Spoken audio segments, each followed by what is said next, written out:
There are some crimes that feel like they could only come out of a twisted screenplay, where love turns into obsession and the people you trust most become your worst threat. This case. It has everything: 3 relationships, 2 divorces, 4 people, and 1 life sentence. And at the heart of it, a veterinarian, a charming doctor, a hitman with a conscience, and a plot that would make even seasoned detectives shake their heads. This is the true story of Leon Jacob and Valerie McDaniel, and how a murder-for-hire plot spiraled into betrayal, surveillance, and tragedy. Valerie McDaniel was one of those people everyone seemed to love. Smart, successful, and deeply passionate about animals. A straight-A student, valedictorian, and eventually, a veterinarian who built her own clinic from the ground up. Her life on paper looked perfect: wealthy background, nice cars, fancy wine, and a loving family. And like many fairy tales, it started with a promising romance. She met Marion Mac McDaniel while studying. They clicked instantly, both intelligent, ambitious, and driven. They married, started a business together, and from the outside, everything seemed idyllic. But behind that polished exterior, reality slowly began to fray. Owning a business is stressful, and the strain started to show in their relationship. The long hours took a toll. They rarely spent quality time together. And when they tried to start a family, the heartbreak of infertility added another layer of stress. In 2008, they adopted a daughter, hoping it would bring them closer. But that's not how it went. Shortly after, Valerie got a call from a stranger. A woman claimed she'd been sleeping with Mac, and he wasn't just cheating with her. She rattled off a list of names. Valerie was devastated. Mac admitted to everything. And in a surprising turn, Valerie gave him another chance, but trust, once broken, rarely heals. And it didn't take long before Mac was cheating again. Still, Valerie stayed, not because she didn't know better, but because she loved her daughter and didn't want to risk shared custody. Eventually, though, she emotionally checked out. The marriage, by her own admission, became a formality. And that's when he entered the picture. Leon Jacob, the son of a neighbor, a man who oozed confidence, flaunted his looks, and as Valerie would later say, thought he looked like Bradley Cooper. And you know what? Maybe he kind of did. Bright eyes, dark wavy hair, a doctor, 8 years younger than Valerie, and charming as hell. She said she didn't want to be a divorced woman, but the combination of Mac's infidelity and Leon's attention changed everything. By the end of 2014, she filed for divorce. By 2016, she was free. Valerie moved out with her daughter into a luxury apartment. She felt like she had a fresh start. Leon moved in not long after. Friends said she was glowing, happier than she'd been in years, but Mac, her ex, was worried. And his concern, it wasn't jealousy, it was about Leon. Mac described him as too slick, too confident, too unknown to be around his daughter. And he wasn't wrong to worry, because Leon Jacob had a past. Born in New Jersey, Leon's life had its share of twists. After his father died, he eventually moved to Houston and later studied medicine in the Caribbean. He graduated in 2005, but what followed wasn't exactly a noble medical career. He bounced from residency to residency, 7 in total, and he was booted from nearly all of them, either for lying about his experience or simply lacking basic skills. His arrogance made things worse. He didn't take instruction well. He thought he was better than everyone else, and it wasn't just professional issues. Leon had been married once before too, 2 sons, 12 years of marriage. But his ex-wife described their relationship as a nightmare, full of emotional abuse and control. After their divorce, Leon was charged with stalking her. He claimed he just wanted to talk to his kids. But the relentless calls and threats told a different story. Then came Megan Vericas. They met at a hotel she worked at, started dating, and soon moved in together. Megan thought she'd found someone solid, good-looking, ambitious, and sweet. But once they moved to Houston, Leon's mask slipped. It began with verbal abuse, then physical. Megan said he hit her repeatedly, suffocated her once with his hand over her mouth. Terrified, she kicked him out. And just like before, Leon retaliated. Calls, threats, harassment. Only this time, Megan went to the police. In early 2017, Leon was charged with assault and stalking. And this right here is where the story takes its darkest turn. Leon knew that if Megan testified, his career would be over. No medical license, no future, and he couldn't let that happen, so he made a decision. He was going to make sure Megan never made it to the courtroom. So by early 2017, Leon Jacob was cornered. His ex-girlfriend Megan Varicas had filed charges against him for assault and stalking, and his trial was coming up fast. His lawyer told him point-blank, if Megan testified, it was game over. He could lose his medical license permanently. His reputation, already shaky, would be toast. And that's when Leon decided he had one option left. Make sure Megan never took the stand, so he reached out to a guy he knew, someone he thought could make his problem disappear.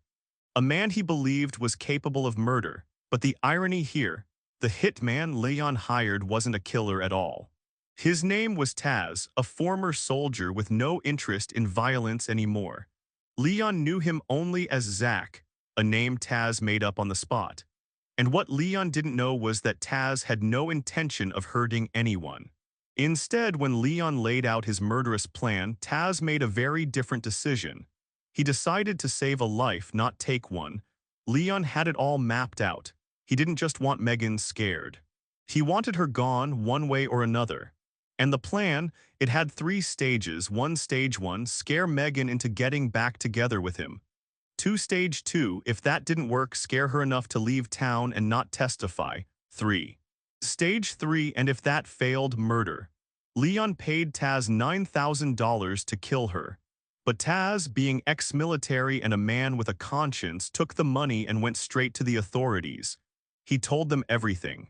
What Megan didn't know yet was that her life had been hanging by a thread, and that her ex-boyfriend was willing to end it for his own career. With Taz's help, police formed a plan. They asked him to keep playing the role, keep recording conversations, keep Leon talking. If they were going to make a case, they needed Leon caught red-handed. And that's exactly what happened next. Taz, under police supervision, called Leon and said he wasn't the right man for the job, but he knew someone who was, a guy named Javier. Leon took the bait, and what he didn't realize was that Javier was actually an undercover police officer. Now here's where things go from disturbing to downright surreal. Leon didn't just want Megan taken care of anymore. On the call, he casually added that he had another problem too, Valerie's ex-husband, Mac. He wanted Mac dead as well. And according to Leon, Valerie was totally on board. Think about that. 2 successful professionals, a doctor and a veterinarian, were now plotting to kill their exes, as if it were just an inconvenience to be solved with money and a fake robbery. Soon after, Leon and Valerie met with Javier and Taz at an Olive Garden to talk murder, over soup and breadsticks. This is not a joke. During the conversation, Leon made it clear he didn't care how it got done. If Megan wouldn't leave town, you've got to do what you've got to do. As for Mac, Valerie was the one who spoke up. She said she wanted him shot in the head during a fake carjacking, just make it look like a robbery gone wrong.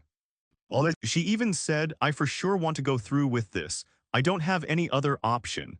That ex-husband of mine is threatening to take away my daughter and I won't stand for it. No hesitation, no fear. Just cold, deliberate planning. But what Leon and Valerie didn't know was that every word was being recorded, and every step was being watched. On March 9, 2017, undercover officer Javier showed up at Leon and Valerie's apartment. In his hand, photos of Valerie's ex-husband Mac, bloody, slumped over in his car, lying face down on the pavement. It was all fake, of course. The blood from a pig. Mac had already agreed to help police the moment he found out his ex-wife had put a hit out on him. But the photos worked. Valerie and Leon believed Mac was dead. One problem solved. That same night they received more photos, this time of Megan. Bound, gagged, terrified, the fear in her eyes was real. She had a panic attack during the staging, but she was alive, and she was also working with police. Now the trap was set.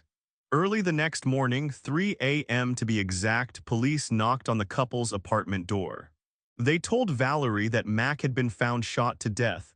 She didn't react, not a gasp, not a tear, not even surprise, just a strange, flat stillness that made the officers take notice. Then Leon walked in. They told him the same thing. He awkwardly reached over to comfort Valerie and tried to look shocked. But then he made a classic mistake, one that gave the whole game away. He said, "We've been here all day watching movies." No one had asked him for an alibi. And just like that, the act crumbled. Police dropped the bomb. Mac and Megan were very much alive. They had staged everything. The photos, the texts, the meetups, every part of the murder plot had been recorded. Valerie was arrested. As she left her apartment in handcuffs, who was standing outside waiting, her ex-husband, Mac, the man she had tried to kill, he was there to take custody of their daughter. Leon, already facing charges for stalking and assault, was denied bail. Valerie, on the other hand, was released. But she had nowhere to hide. The press camped outside her apartment. Her vet license was suspended. She had lost her daughter. Her clinic, her future. She recorded a heartbreaking video diary on her iPad saying, "My home is like a prison. I have nobody, not even my daughter, to comfort me." And not long after that, Valerie said one final goodbye. By the time March 2017 came to an end, Valerie McDaniel was gone. Just days after her arrest, surrounded by cameras and reporters, unable to work, and completely cut off from her daughter, she climbed to the 7th floor of her high-rise apartment building and jumped. She left behind a community in shock. Her friends, her clients at the vet clinic, and even her neighbors couldn't believe it. This was a woman described as warm, intelligent, and kind, someone who loved animals, who had built a life for herself from the ground up. And yet, when faced with the consequences of her actions, she chose death over prison. Some say it was guilt. Others say it was fear. But many, especially those who knew her personally, believed that Leon Jacob had manipulated her into doing something completely out of character. That she wasn't evil, just broken, but that's something we'll never fully know. Meanwhile, Leon Jacob sat in jail waiting for his day in court, his behavior behind bars as arrogant and deluded as ever. In an interview, Leon actually said, "Prison isn't that bad, I was wrongly convicted. Valerie was the mastermind, not me. And if they ever make a movie about this, I hope Bradley Cooper plays me. I look like him." Seriously? He never showed remorse, never admitted guilt, not for the stalking, not for the abuse, not even for the murder plots. In his mind, he was the victim set up by police, betrayed by the women in his life, and unfairly painted as a monster. But the truth was about to catch up with him in front of a jury. On March 20th, 2018, Leon Jacob went on trial. He was charged with 2 counts of solicitation of capital murder, one for trying to have his ex-girlfriend Megan killed, and one for Valerie's ex-husband Mac. And since Valerie was no longer alive to testify, Leon's legal team tried to paint her as the mastermind. The defense argued that Leon was just along for the ride, that Valerie had dragged him into it, not the other way around. But prosecutors came prepared, and they had 2 key witnesses, Megan Varicas and Mac McDaniel. Megan took the stand first. She testified to everything, how Leon had stalked her, abused her, sent her threatening messages, and even hid in the bushes outside her home. She described how he slowly broke down her life, her career, her friendships, even her confidence. How he had charmed her at first, only to turn violent and manipulative. And how, if she hadn't spoken up, she might not be alive today. She called Leon a grade-A criminal who needed control over everything and everyone around him. And it was that need for control that made him dangerous. Then came Mac, the man Leon and Valerie had plotted to kill. He told the court how he had been contacted by police, warned that his life was in danger, and agreed to fake his own death for the sting operation. When asked about his relationship with Valerie, he admitted it had been rocky, even painful.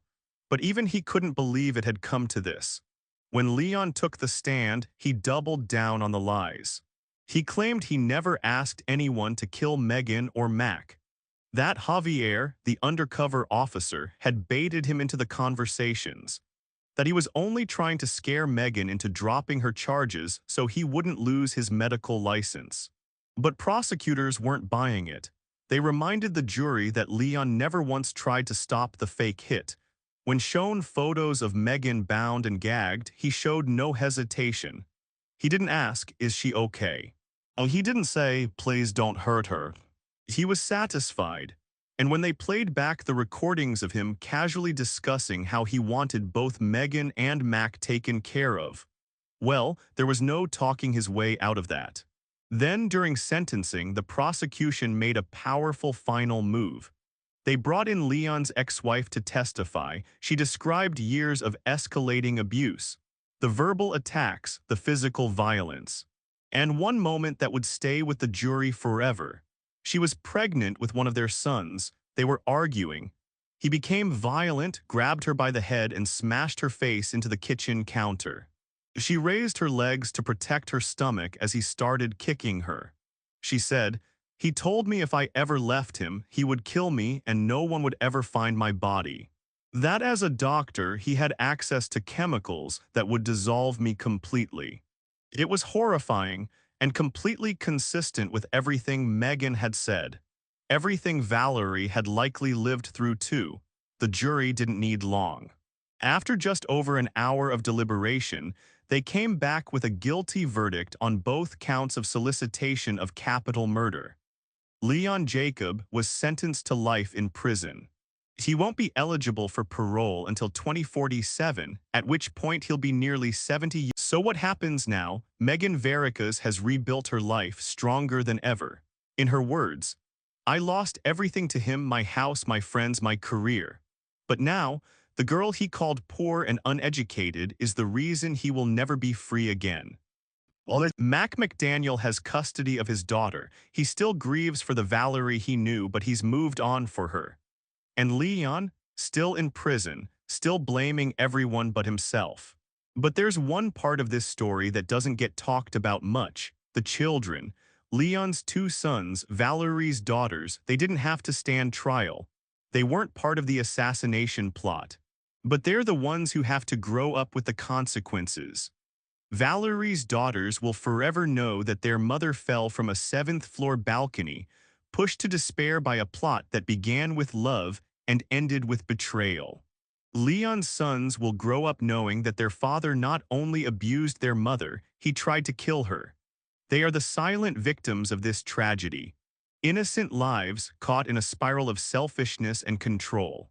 So we are left with the question: was Valerie McDaniel a criminal or a manipulated woman trapped with no way out? Did she plan to kill on purpose? Or was she just another victim in Leon Jacob's long, scandalous journey? In the end, it's up to you to decide. But one thing is clear: two people plotted a double murder, 2 lives nearly lost, and the 2 children will be scarred forever.